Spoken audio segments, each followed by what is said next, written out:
Assalamualaikum warahmatullahi wabarakatuh. Saya Rabiata Rabiata Ustaz ingin membincangkan tentang konsep pertumbuhan dan perkembangan kanak-kanak. Apakah maksud atau konsep pertumbuhan kanak-kanak? Adakah anda tahu pertumbuhan dan perkembangan adalah perkara yang berbeza? Apa itu konsep pertumbuhan?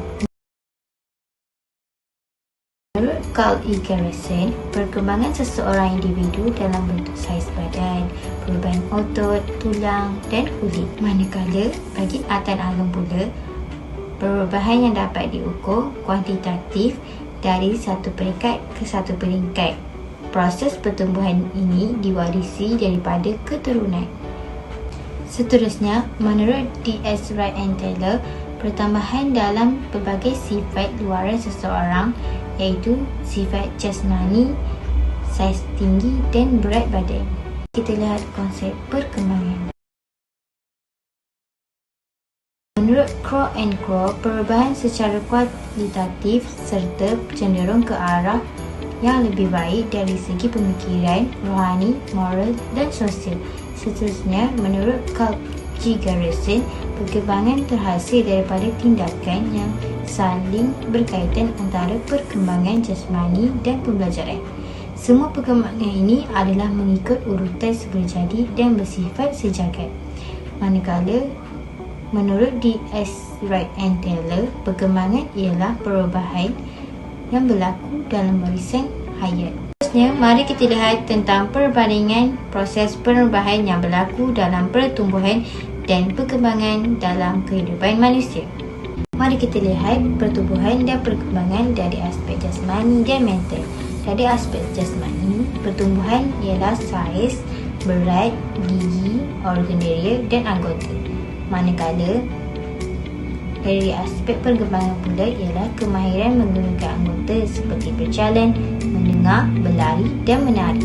Seterusnya, dari aspek mental pula, pertumbuhan ini ialah semakin bertambah keupayaan berfikir. Manakala bagi perkembangan ialah menjadi kemahiran memikir, mengingat, menakul dan menganalisis. Kita lihat pula dari segi emosi dan sosial. Dari segi emosi, pertumbuhan itu menjadi perasaan seronok, gembira, duka, takut dan bimbang. Manakala perkembangan dari segi emosi ialah menjadi kemahiran mengawal perasaan dalam situasi tertentu. Dari aspek sosial pula, pertumbuhan ini menjadi meluaskan perhubungan, berkomunikasi dan pergaulan dengan orang lain. Bagi perkembangan, dia menjadi kemahiran mendisiplin dan menyesuaikan diri dalam pergaulan. Aspek umum, pertumbuhan merupakan perubahan bersifat kuantitatif, manakala perkembangan pula ialah merupakan perubahan bersifat kualitatif. Bagi pertumbuhan, ia boleh diukur mengikut peringkat atau masa, manakala bagi perkembangan pula tidak boleh diukur perubahannya. Seterusnya, bagi pertumbuhan, ia boleh dilihat perubahan atau diperhatikan, manakala bagi perkembangan pula ialah sukar dilihat. Seterusnya, saya bawakan contoh bergambar dari segi pertumbuhan. Daripada gambar yang dipaparkan, kita dapat lihat ianya berlaku banyak perubahan dari segi tinggi, berat badan, ukuran, lebar dan sebagainya. Gambar ini juga ia dapat lihat pertumbuhan tubuh badan seorang kanak-kanak sehingga dewasa. Seterusnya, saya bawa contoh bergambar dari segi perkembangan.